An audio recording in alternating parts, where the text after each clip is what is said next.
Hello, everybody, and welcome to Unscripted Intelligence, a podcast where we talk about everything about human intelligence, artificial intelligence, how they intersect, and how they impact everything from education to the workforce. On this podcast, we interview innovators, thought leaders, and change makers who are making waves and shaking things up. These live conversations are uncharted and unfiltered as we make space for all the things that aren't being discussed.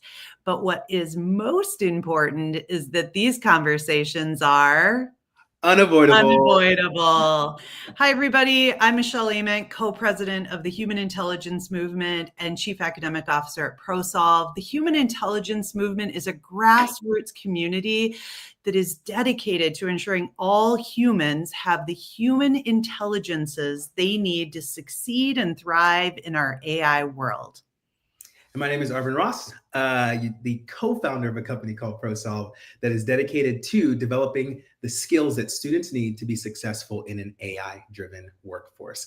Thank you guys so much for joining into these live discussions and this live conversation. We appreciate you all. We appreciate all of you. If you're listening or if you're watching, please make sure to hop into the comments and join the conversation, okay? Before we get into today's episode though, Michelle, I got an unscripted or uncharted moment for you. Quick question. Before we invite these guests in, Michelle, what is one thing that you have to accomplish, that you have to do before you retire? What is something that you need to see happen on this planet, on this earth, before you go down? You got 2 minutes to share. Arvin, did you just call me old? I mean, you're kind of old. I'm not gonna lie. I mean, you're not. It's not like bad old. You're like good. You're set me up for retirement, but no, really, what you're asking is a legacy. Like, what's my legacy? Yes. What do I want my legacy to be? And I think one of the things I think about is that this movement is really important to me. Starting this movement was kind of a legacy moment, and then now, what I want to see happen is the impact that I think that this movement can have and really advocate for something different. As a career educator, I have been just, wanting to see something different for students and for teachers and for leaders. And now is our moment to really reverse the script on what school looks like, feels like, and sounds like. So for me, a legacy would be going forward and really doing something different in education and reimagining what education looks like. So you want it to be known that when you retire, you want people to be able to say, yo, we do this in school now. And we didn't used to do this, but when Michelle came on the scene and did her thing, this is now something different that we do as a result of the work that she's done. Absolutely. I mean, to me, that's a legacy moment to be able to know that that we made a difference in the world. That's dope. That's dope. Before you introduce our guest, if you are watching live, feel free to answer that question in the chat as well. What is something that you want to see accomplished or you want to do before you retire, before you leave this earth? Michelle, can you introduce our guests who are going to be joining the live conversation today? Yes. Today, we have two educators joining us. And they are, they're not just navigating the rise of AI in education. These two educators are leading the way. First, we've got Aaron. He's coming from Casper, Wyoming. He's a world history teacher, and he has become a go-to guide for making AI accessible, whether it is his blown up TikTok channel or everything he posts on LinkedIn and Instagram. He's known for this bold, practical approach, and he's got 3 laws of generative AI. So Arvin, you want to write these down. Number 1, learn to use it or be used by it. Number 2, be tool agnostic. And number 3, use AI to improve your skills, not outsource your thinking. Pretty powerful stuff, huh? Those are bars. And then next, we have Matt, who is an educator and an AI integration specialist who is all about making AI work inside classrooms. He creates practical, standards-aligned resources. He develops custom GPTs. Just yesterday, he was leading professional learning, I think in Appalachia somewhere. So we got to hear about that. And he is really all about helping teachers see AI as and use it with intention, not all this hype. And so Matt's been recognized by ASU GSV and EdWeek for his really innovative work that he's doing. And both Aaron and Matt are founding members of the Human Intelligence Movement. I have to tell you, Matt was one of the first members and really helped us get some traction and momentum with social media. One of the first podcasts I was ever on, Matt was joined me, and I've learned so much about social media and how to really get messages out from Aaron. So these guys are personal friends. I'm excited to have a conversation today. Are you ready to have a little fun, Arvin? Yeah, welcome. Matt and Aaron, thank you guys for joining. Did we miss anything with those epic introductions? What did we not cover that needs to be said about you guys? Matt is also a prolific TikTok education account, especially lately. He's been ahead of me. He's one of the OG social media AI teachers. What does that mean? So we got to get, so first, well, go, what were you going to say, Arvin? No, I was just going to say, what does that even mean? Elaborate, expound on that. Help me. Educators being on TikTok, sharing, here's an app. I learned the term app smashing from him, where you combine the output from one tool and put in another. I only joined this movement because Matt DM'd me a link probably just over a year ago and said, hey, you should join this thing. So he was one of the first to be in the space talking about this stuff on social media that I ever saw. And one of the best to this day, of course. Yeah. Wow. Well, I agree. Like I get on TikTok to learn new dances, and all I see is your two faces. Like, tell me about education. We teach you more than just dancing, so you know.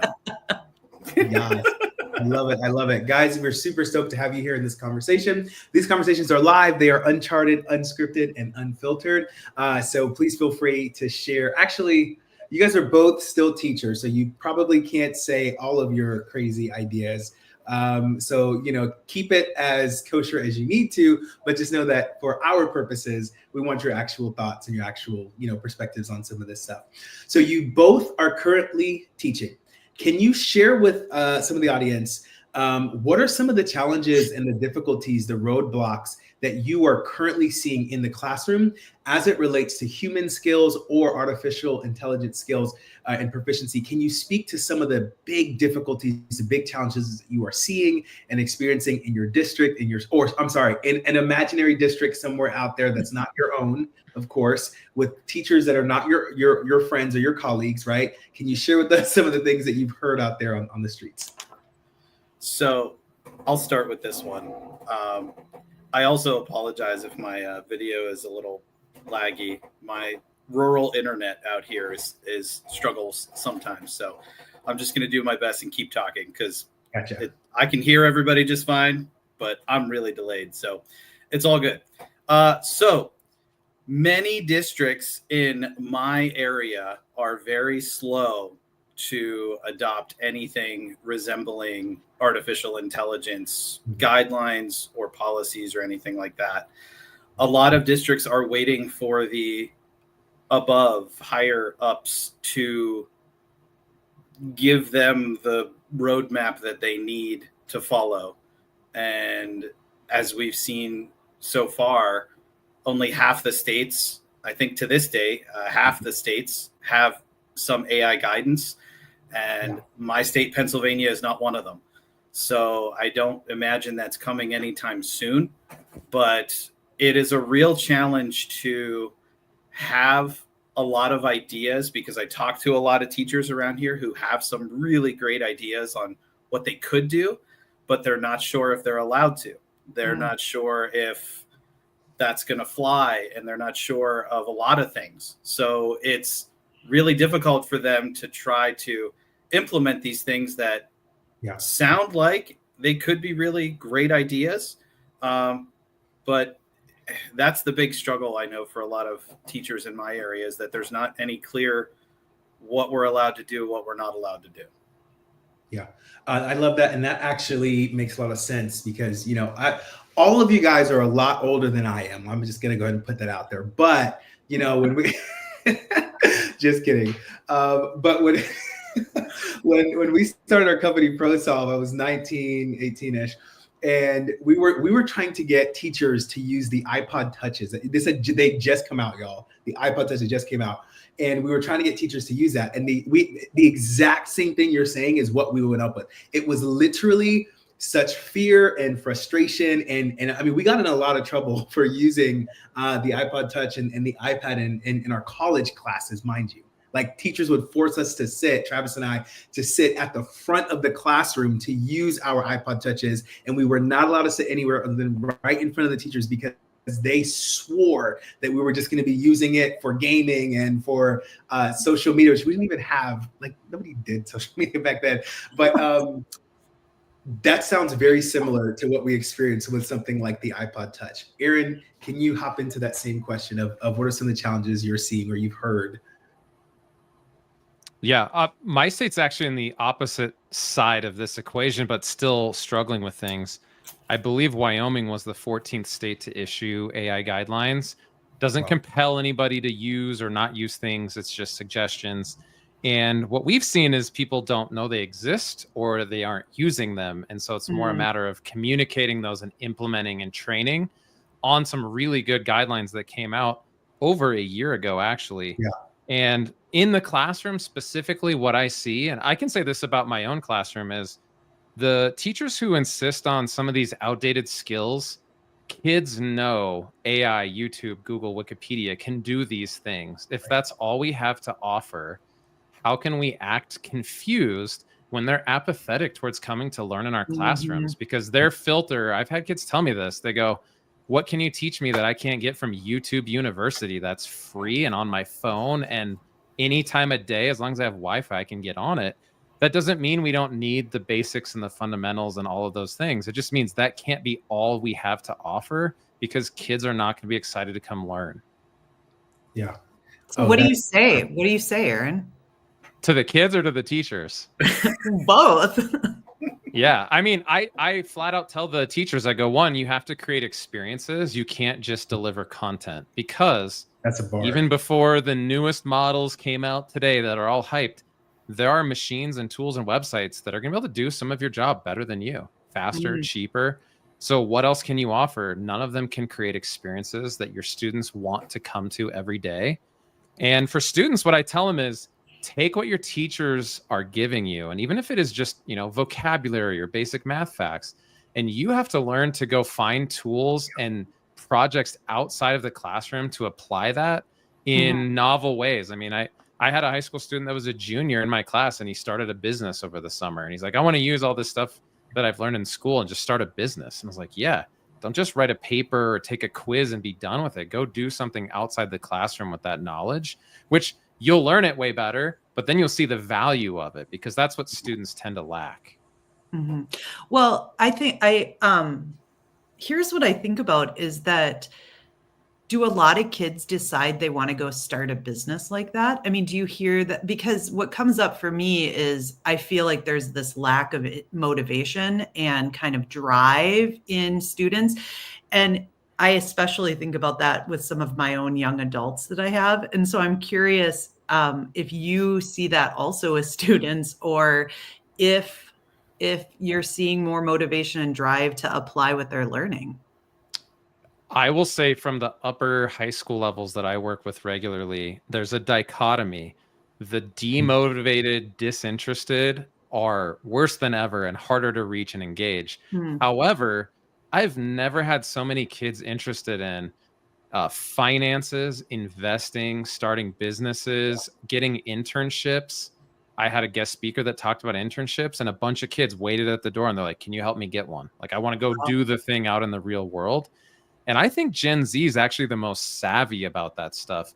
And that's part of why they're questioning traditional education or paying tuition at a university just for the degree and the knowledge, because the upper, I don't know, 15 or 20% of them are more motivated, engaged. They have access to stuff that we couldn't get if we paid on YouTube and TikTok for free. And so the smart ones are putting it to work. That's what I see. Matt, what do you see? So my age level of kids that I deal with, they're in middle school. So I teach 6th grade, and I will never forget this line for as long as I live. But there was a kid who literally said, I'm going to live in my mom's basement for the rest of my life and just play Fortnite and be a Fortnite streamer. Yeah. That like, so down at my level, what they see is these streamers on TikTok, these, Twitch streamers and all this stuff. And they see these people doing the things that they love to do for fun and getting paid for it. And so they're like, I want to do that. And I constantly, this is a really hard conversation to have with 11 and 12-year-olds, but I constantly have this conversation with them of, do you realize how good you need to be one of them? So I have a lot of kids who always think they're going to be in the NBA. I'm going to the NBA. And I ask them, I say, you are probably the best athlete in 6th grade in our town. I said, you are probably one of the top 20 in the region. I said, but I bet you don't even crack the top 100 if you look at the state of Pennsylvania. Not to mention Pennsylvania is absolutely gigantic. So, I mean, it's a huge state. But regardless, I tell them this stat, like if you want to go to the NBA, you have to be one of the 64 best players in the entire world, not just like your region. So like when they go and play these games, they're like, oh, I kick butt. We dominate everybody. And I'm like, cool, go play a team from Brooklyn. Go play a team from LA and then tell me how that experience goes. And so that's what I constantly, I don't like to crush their dreams. But I was getting ready to say, bro. I like to just give them a dose of reality. I mean, dream crusher. I was going to say, dude, your kids hate you, bro. I said, yeah, a handful. Yeah, a handful of them. Yeah. And that's what I said. How do you close that? How do you close that gap from like, I want to live in my basement and be a Fortnite streamer, right? How do you I want to own my own business and invest. Teach me how to do this. Give me an internship. Like there's got to be that's a chasm we need to close in education. Yeah, and that's what I keep trying to remind them as I teach them. School isn't really just about learning the content, learning the material. It's about finding what you're good at and finding what you like to do. And I told them, I said, I got extremely lucky that teaching involves all of the things that I like to do. I love to talk and talk a lot. And the kids all roll their eyes and laugh. They're like, yeah, we know you like to talk all the time. So I said, I get to do that as a teacher. I get to talk. I get to share knowledge with people. I said, I'm good at talking in front of people. And I was really good at writing papers. And that's pretty much all I do in my job as a teacher. I talk and I write papers, but that's, so I said, school is about finding what you're good at and what you're passionate about. And then learning how to take that and run with it and turn it into a career or connect it to a career. And what I love about what you just said is that really connects well to what Aaron said about if they're doing our job, we're doing our job properly. It's about creating experiences, right? How else is a kid going to find out what they actually like, what they actually want to do if they're just getting content about all the options, right? Versus having experiences with some of those options. So I love that there's already a connection. It's almost like you guys are in sync there. I have one thing to say really quick, and then Michelle, I'll toss it to you because I know you got some questions. Matt, your kids probably hate you, but I'll tell you what, I love you. I find that a lot of the kids in today's day and age, this whole participation trophy thing, everybody just wants everything to be light and fluffy. I want that kid to go and try to be a Fortnite streamer in his mom's basement, and let's see how that works out. That would be my response, is give it a shot, and let's see how long that works. Let's see how long that lasts. I myself play League of Legends, which is literally the most toxic game on the planet. And I can tell you, I watched a 16-year-old make $250,000 in one weekend by playing for like 8 hours straight at this big tournament in New York, playing the game that I love to play, that I've played for like 10 years. It is not easy to make $250K in one weekend playing video games. So I want that kid to just explore it. See how long mom or dad lets him stay in that basement, and let's get some reality checks going over there. I was just saying, that's the other thing. I always tell them, prove me wrong. Mm-hmm. And I said, when you make it, come on back here and just rub it all in my face. Just say, look, Mr. K, I made it. And you didn't think I could. And I said, nope, I pushed you to make it. So you're good. You're good. You listened. That's you listened to me. Well, and I caught something, Aaron, you talked about that I want to kind of go back to. So I think we could all agree that no longer is content delivered by teachers what the system needs. However, we still have a system that is continuing to perpetuate that. And Aaron, you talked a little bit or alluded to this idea about teachers being replaced by AI. And we hear that a lot, that teachers are going to be replaced by AI. Let's talk about that. Like, is that really a real thing? Is that on the horizon, teachers getting replaced by AI? What do you guys think? I would say if that starts to creep in public education, it will be more a result of the teacher shortage than the technology truly being better than the human. And the rallying cry will be, but look, we don't have qualified applicants and we can't find people here in our state or certified ones. That does make me a little bit nervous. However, I don't think try this. I have a son, he's 8. I'm sure they would say he has ADHD. I would just say he's a boy. Try sitting him in front of Khan Academy for an hour without a human and tell me how much math he's going to learn. Even though the content and the videos and the pedagogy is all, sound, competent, good, better than I could do, then have a math teacher who tutors him sit there for 1 hour and let's measure how much learning takes place. So there are still things that you can pile up all the content in the world. You can't just pipe it into their veins. It's not a blood transfusion of math facts from the teacher's head into the kid's head.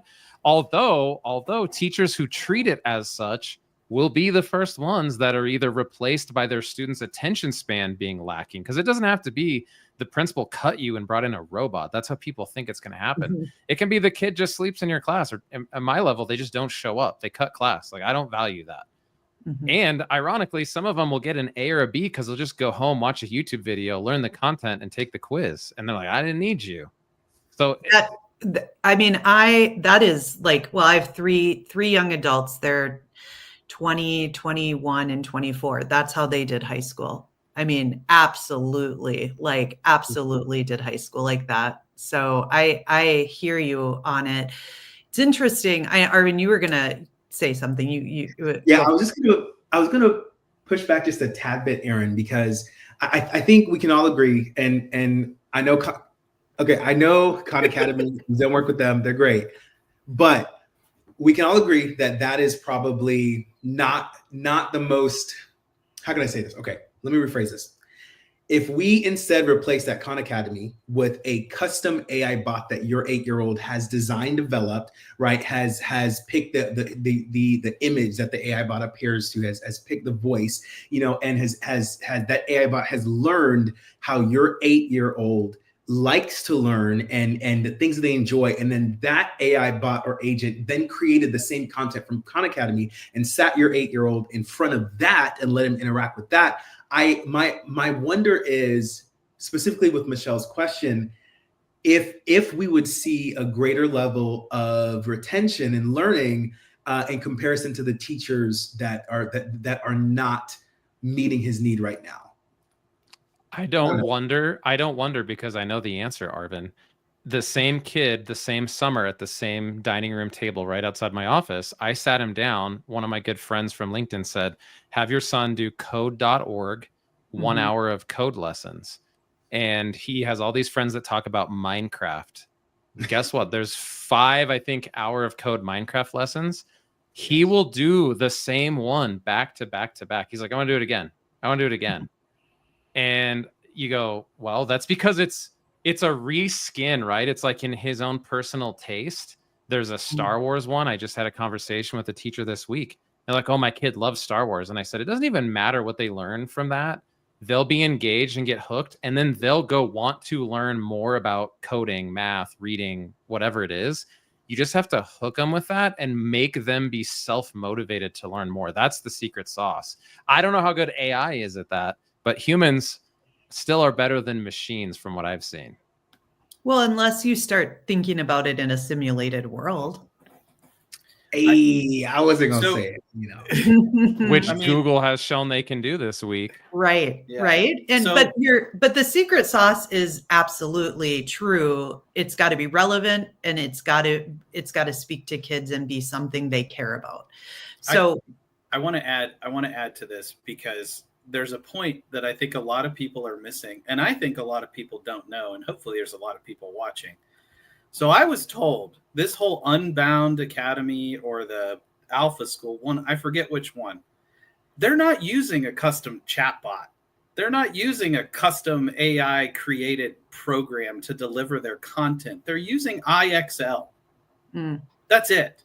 Like this whole idea that they're pushing of like 2 hours of AI teaching your kid, it's just 2 hours of them getting punched in the face with test style questions over and over and over again. And I pushed so hard, because this is why I said that a long time ago on TikTok that didn't get a lot of views. Aaron probably saw it, but not many people else. But I said, if our system doesn't change the way it is right now, AI will replace teachers, because I can set my kid, and Aaron, just like Aaron said, you could set your kid in front of IXL or Khan Academy, and they will absolutely crush a test.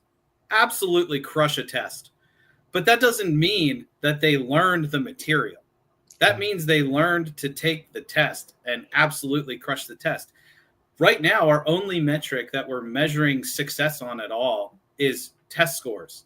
So right now, these programs are touting their success because of test results. And so, again, I come back to the same point. Aaron and I, actually, no, I have confidence that all four of us sitting right here could create a custom chatbot that could teach our content, okay, to our kids. And we could model it so that they had to take the test at the end of the year. And all of our kids, our students, would crush it, okay? And my point is, should that be the whole point?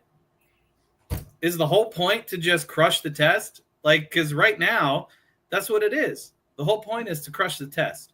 Unless if you're one of those really motivated kids who's like, I could care less about the test because I'm going to go create my own thing. And the test doesn't matter to me. Yeah. You know what I mean? So that's how I see it. And I don't know if you could tell, I'm frustrated by the system that we're in. I'm frustrated that I have to keep confining everything that I do in my classroom to these specific standards and things, because my kids are curious, just like I teach them to be curious. They are curious beyond my standards that I offer in 6th grade. They want to know more, but I always have to come back to, and I always get told to come back to, is it in the standards? What standard are you covering? And that's... Well, until we shift until our accountability measures shift and we start measuring what really matters, which is human intelligence, human skills, not measuring content or measuring standards is not what is going to make people successful. And I would argue today, and certainly not in our AI world. And so you're absolutely right, Matt. We need to shift what our focus is, what we value. And I really believe it is the human intelligences, human skills that we need, and put some accountability measures around those skills. And with that, start measuring those skills, and then start giving schools funding and permission to change what the day looks like. I would say, you brought up Alpha School. Yes, they are cramming content in the beginning of the day, but the rest of the day, kids are in advisory type periods where they are building things and creating things and making things and doing things and solving problems and adding real value to the world. We need more of that. So let's dial back the amount of time, that seat time that kids have to learn these standards so that they can pass this test, so that we can meet these accountability measures and really start doing what is going to make a difference. So there's my soapbox. You and I are kind of on the same. I mean, I remember us talking about this early on, that it is about accountability and what our system's holding ourselves accountable to. Yeah. Really quick. Go ahead. Go ahead. No, you go. I was just going to say that stuff that Alpha School and Unbound are doing in the afternoon, I call that the stuff that teachers signed up to be a teacher for. Amen. That's the reason. That's the reason that most teachers wanted to be a teacher. They want to do those projects. I referenced this on a podcast I was on with Sam Densley. And I said, there was a movie, it was called The School of Life with Ryan Reynolds, where I'll never forget this movie because he comes in as like a first-year teacher, but he takes the kids outside. He creates an archaeological dig in a sandbox on the playground, and like digs up the playground and creates a fake fictional archaeological dig to teach the kids about, dinosaurs and things like that. The kids actually have to go dig up the stuff, right? And I'm like, wow, that would be a really cool lesson. And then you go through teaching school, and that's your, I want to come out. I want to do those really cool things. And then you get put in a school and you're all excited. And they're like, oh no, but you need to just teach these things. Right. Yeah. Like we there's no time to do that stuff. And you're just crushed immediately. And that I know is most teachers' experience. As soon as they graduate and come out, they get crushed. Just like I crushed my sixth graders' dreams. Teachers get crushed. They get crushed right as soon as they come out. Okay, speaking of crushing things and crushing dreams, let's do this really quick. I want all three of you and everyone that's watching or listening, answer this question, this really quick prompt. In 1 to 2 sentences, can you just summarize what needs to be dismantled or what needs to be redesigned in education in order to get to the place that we want it to get, okay? What needs to be dismantled or what needs to be redesigned in education to get to where we need it to go?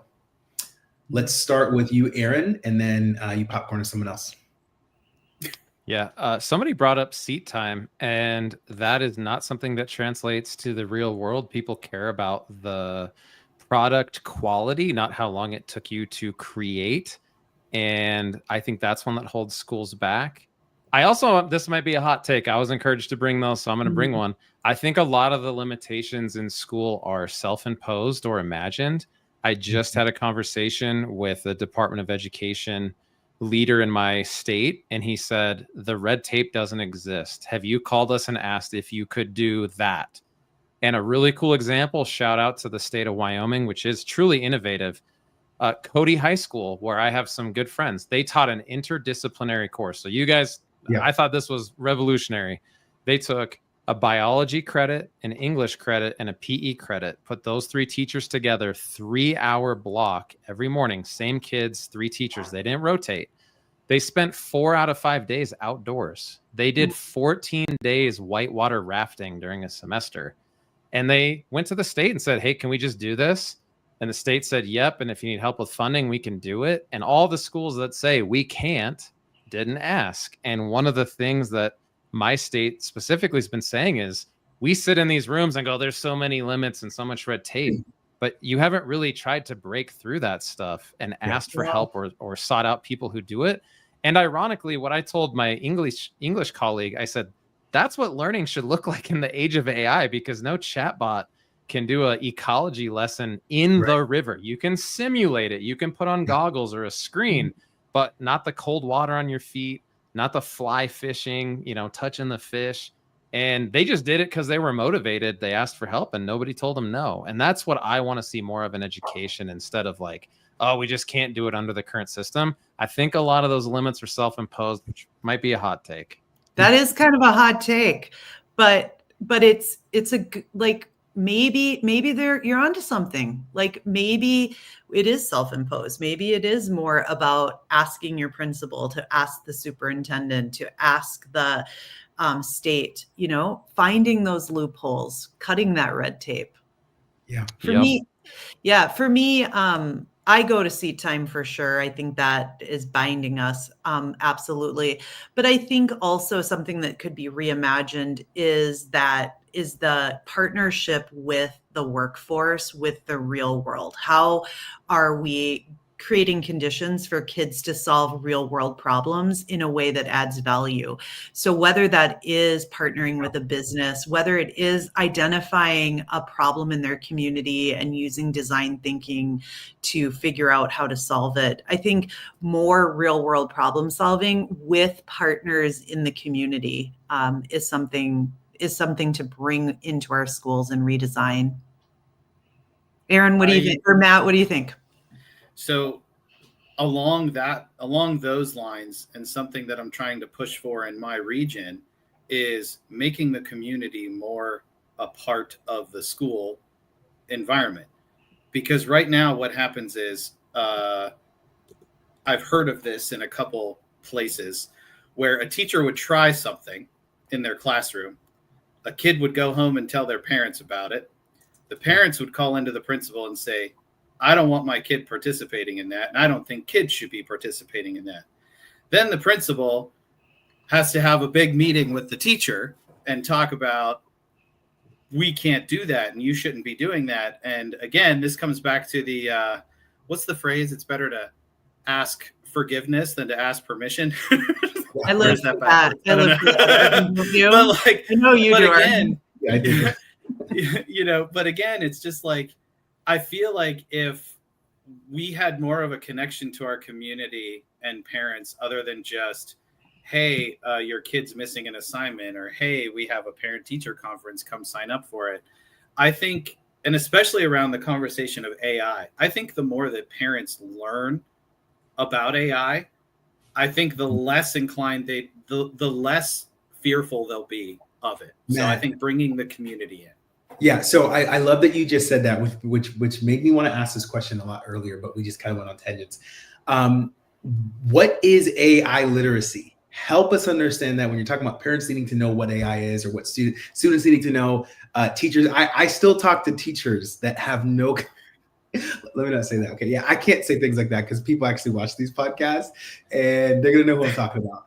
But for the individuals who don't know what AI literacy is, can you define that for us and then tell us, like, what is it all about and why is it a necessity? Well, and I think one of you thinks this is a buzzword. I was going to say, according to Aaron, it doesn't exist, but I don't think it's a buzzword. I know it's a buzzword. If we taught students driver's ed, like we teach AI literacy, we'd come in the first day and say, okay, students, here's the engine and how the internal combustion engine was invented. And the kid's like, I just want to drive the car. Like, why do I need to know how oil is refined before I can drive the car? Why am I not in the car learning skills that I can actually use? Kids hate you too. Both of you. I want to go observe your class. No, but this is the perfect analogy, because I'm kind of in Aaron's camp with the AI literacy, and should they know about how AI works and that it's an algorithm? Absolutely. But they don't need the history back to 1956 when we started talking about artificial. No one needs that. That is a cool thing. I agree with you on that. I would not say that. So I just did it yesterday. Like I just did this yesterday. And literally all I covered was the two vocabulary words that they took were algorithm and machine learning. That's it. That's all they took from that. And I said, this thing has a lot of data and it pulls and predicts what it thinks the next best word is. That's how, and I said, that's why it like dots along the screen, is because it's predicting the next word in real time as it's spitting out its result to you. And it's doing that based on the question or prompt that you asked. And I said, so we talked about, and again, so in terms of AI literacy, you need to know that AI will make up stuff. And then you need to know why it makes up stuff. I have a wonderful example for that. Speaking of great analogies, because Aaron just had a really good one, which I'm going to steal in future sessions. But I asked the participants yesterday, I'm like, if I asked you what you had for breakfast yesterday, you could probably answer that question pretty confidently. I know what I ate for breakfast yesterday. If I asked you what you had for breakfast yesterday, 10 years ago, you'd have to think a little harder about what you ate for breakfast. I said, but what your brain's going to do is say, okay, what situation was I in 10 years ago? Where was I? What was I doing? What would I probably have eaten for breakfast 10 years ago? Okay. That is why AI hallucinates. Do you know exactly what you ate for breakfast 10 years ago on this day? No, but you have a pretty good guess as to what it is.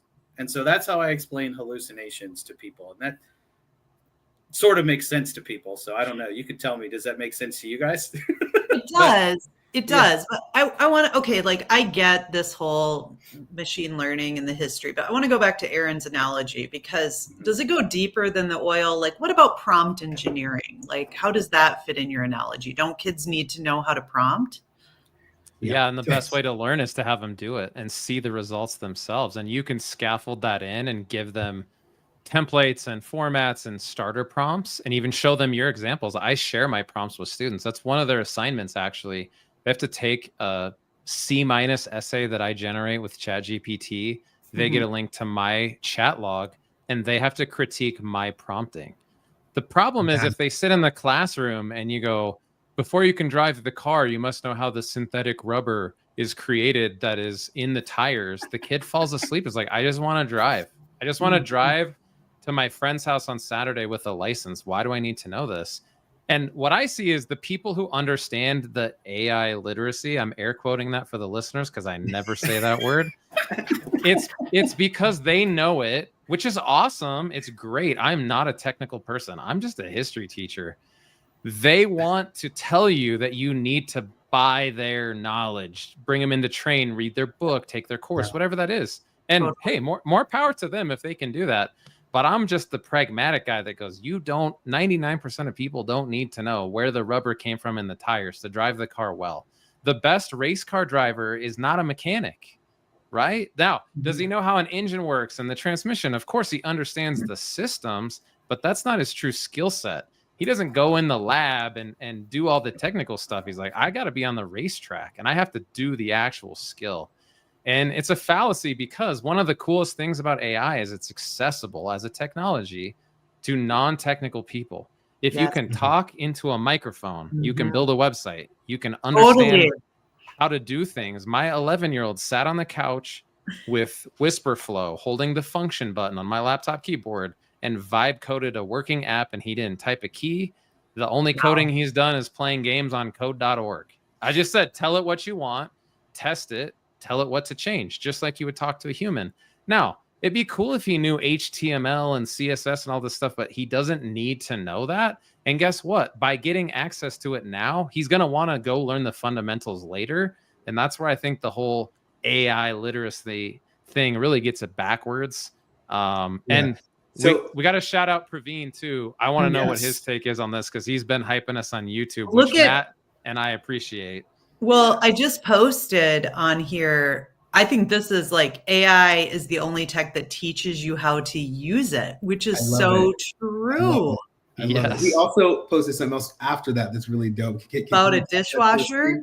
Yeah, he said a dishwasher can't tell you how to use it. Yeah.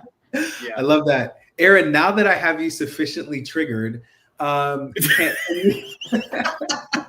was told to be honest on this show, so I'm just doing what you guys told me. We need it. I love it. Can you kind of describe, if you were to redefine what AI literacy meant, or an AI literacy session? Can you just give me just a quick rundown of what you would do to make your audience understand or become literate about artificial intelligence?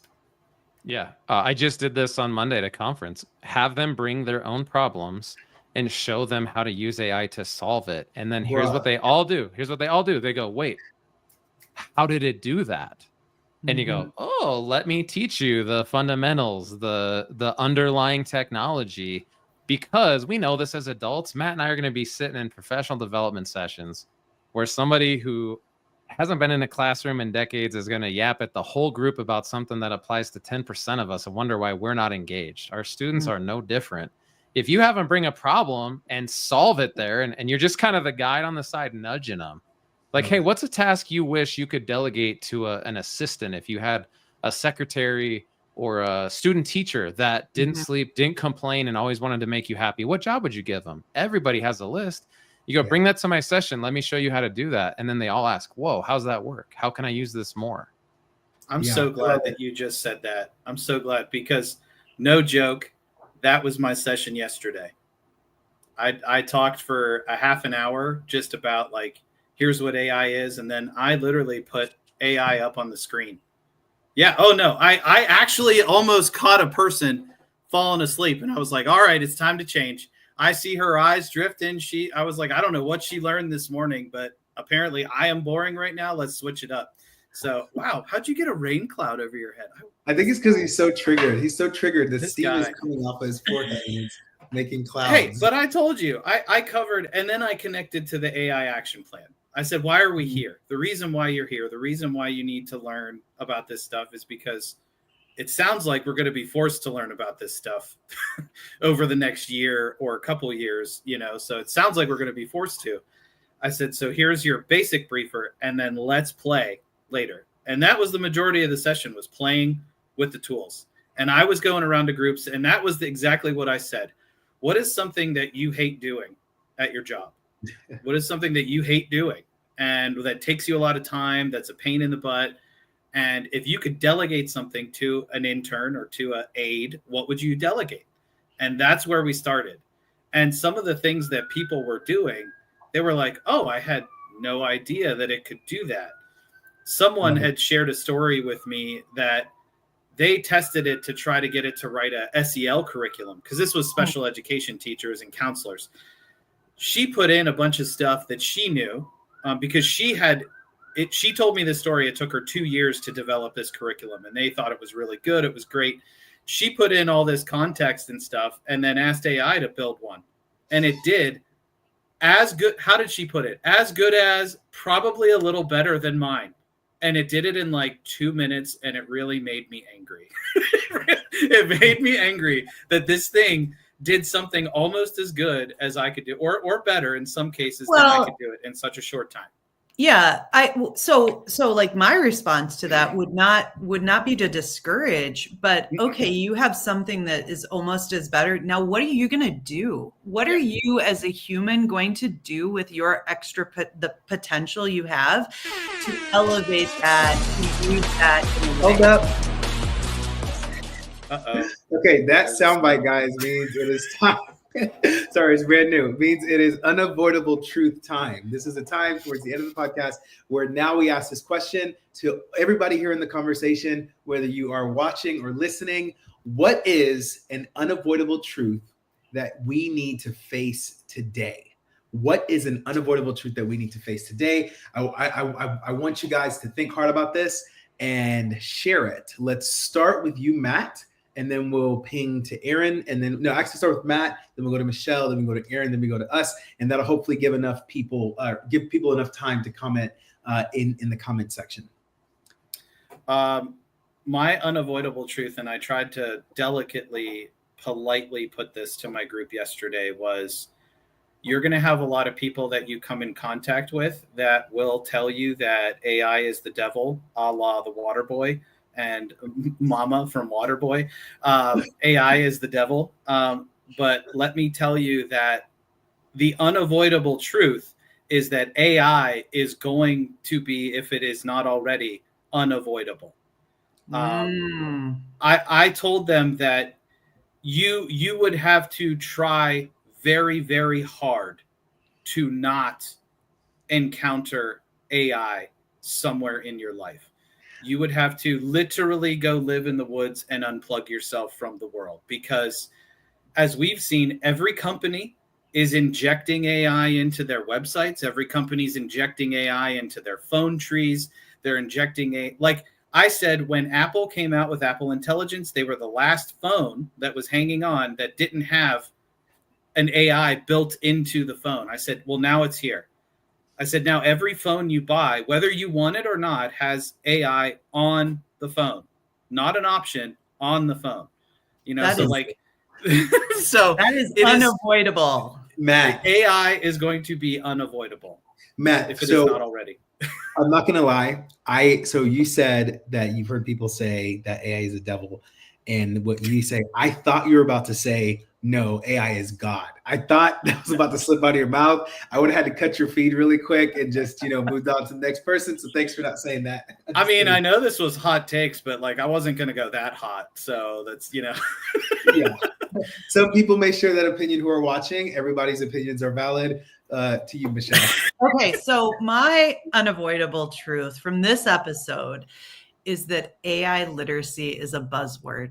And Matt, you convinced me, and that we've got to start doing things differently in how we approach learning about the use of AI and giving people a problem to solve. Love this. What will they do with AI to solve their problem? Go and then go in and help them see why and how the AI tool helped them. So that's my unavoidable truth. I love that idea, that approach. I was so excited when you brought up vibe coding, Aaron, because last week I vibe coded a whole website. I mean, who would have known? I barely even know what the word vibe coding means, but I made it. I mean, I couldn't believe it. So, and I did that because I had a problem to solve. I needed to take something that I had written and make it visible and visually appealing to people. And so I produced a website. Can you even believe it, Arvin? I wasn't going to say anything, Michelle.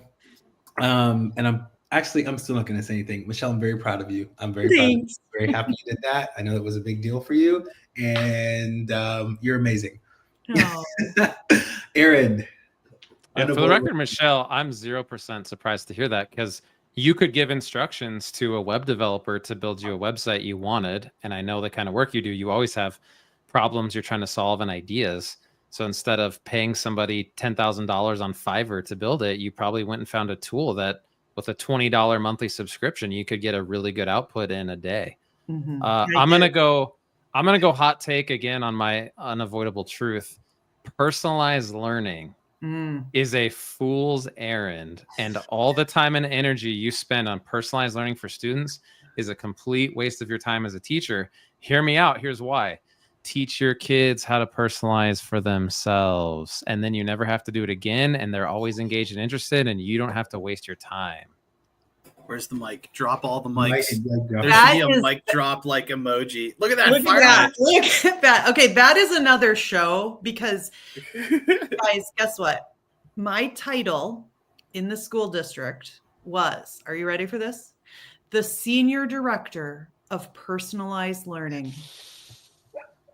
Yikes. Did you teach kids how to personalize learning for themselves? Before I judged, Aaron, I ran an entire district focused on personalizing learning for students. So all the teachers were personalizing the learning for students. But caveat was that pre-generative AI being in your teacher. That was that was like 50 years ago. Come on. I'm not trying to date her and say they were using chalkboards in the 50s when she did that job, but that's the power of it. If you teach your kids with, let's say in the first week of your class, you're going to do expectations and routines and syllabus, teach them how to personalize content. And the nerdy kid who's into Avengers movies is going to turn my historical figures speech into a Iron Man speech before he died and then be psyched. And it took no effort from me the rest of the semester. When he doesn't understand stuff, hey, put who's the bad guy from the Sonic movie with the mustache? It's Jim Carrey plays Dr. Robotnik. Dr. Robotnik. I had a special education student with a very low reading level take a high text from 19th century Germany and turn it into a Dr. Robotnik dialogue. And I looked in his chat because my kids share it, and he's like, explain it to me like Dr. Robotnik in the Sonic movie, but keep the content the same. And I was like, I didn't even know who that was. So if I'm trying to personalize for that kid, I didn't even know that he was into that. Dude. He had the skills to do it. Now just say, anytime you don't understand, apply it, reframe it. And then you never have to do it again. Come on, dude. That's fire. That's fire. That is so fire. Michelle, I feel like we need to have them back and have it be just a storytelling episode where they just tell stories upon stories of the stuff they've seen. And stuff. Absolutely. Let's get the school year started. They can come and tell us all their stories, all their ideas. I mean, these guys, like, I hope a lot of people, I know a lot of people are watching, and I hope a lot of people listen, you just the ideas that you're bringing forward. And you haven't even talked about how to use one single tool. Yeah. You shouldn't. You should be tool agnostic, by the way. Yeah. We don't teach kids. Yeah. We don't teach kids how to type Google Docs. We teach them how to write. Love it. Just bars on bars on bars. My unavoidable truth is something Aaron said earlier, which is we need to create experiences, not offer content. I am big on experiences. A large part of what we do at ProSolve is creating experiences. Our whole company is kind of designed around that concept. And so when you said that, it struck a chord in me. I believe that. I believe our whole system would actually become effective if we took that one thing that you said, Aaron, and made that the basis for how we educate. I love that you used even your example about Avengers, because years ago, before Breakout EDU was even like a thing, we designed an escape room, or an escape room in a box, all based on Avengers. And so we take it to teachers, and we created these vibranium shields out of gray paper, and we laminated them with like invisible ink, and we had like a little Ant-Man action figure that was stuck in like a quantum box and that was locked up, and we had all this crazy stuff, and what you're talking, this idea of contextualizing and creating these experiences, the teachers that sat through these PDs, their minds expanded. And then you know what we did? We taught them how to make their own with things that their students themselves loved in their classroom. So my unavoidable truth is something you said earlier, Aaron. We must create experiences and not just offer content.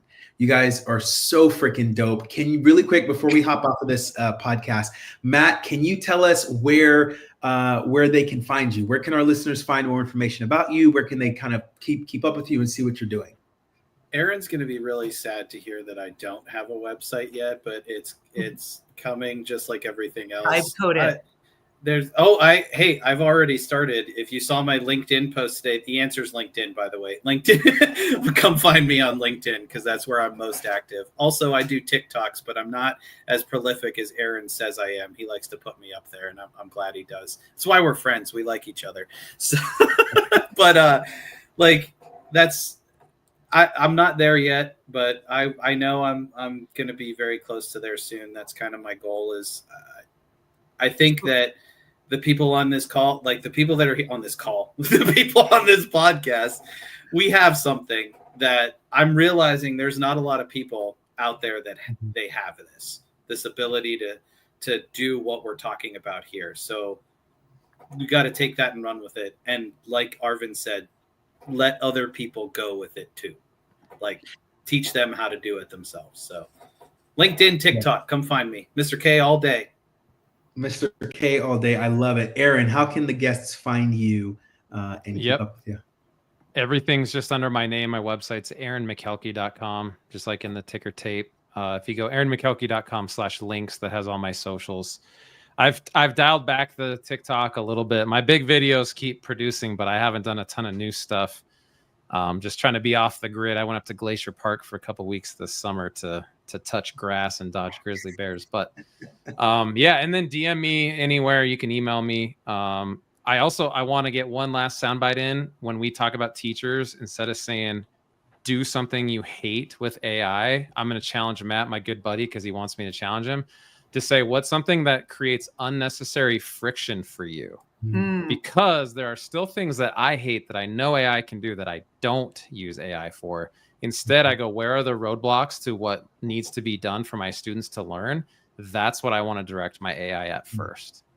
I'm writing down unnecessary friction. Thanks for making it more eloquent. Love that. Love that. So let's do, I want to give Arvin a shout out to Jenna for producing this podcast. All the fun bells and whistles. Thank you, Jenna. Next week, we are back live at 6 p.m. Eastern time on Thursday. And it is an extra special episode. Arvin and Michelle. Just Arvin and Michelle chatting. What should we talk about, guys? What should Arvin and Michelle talk about? I have things that I shouldn't say. The room goes silent. They're like, yeah, I don't know. How about this? I got one because there was jokes about age. How about generational gaps around AI though? Like, how do people, because like Michelle, you're talking about your 3 kids' ages view on things like education and learning in the classroom.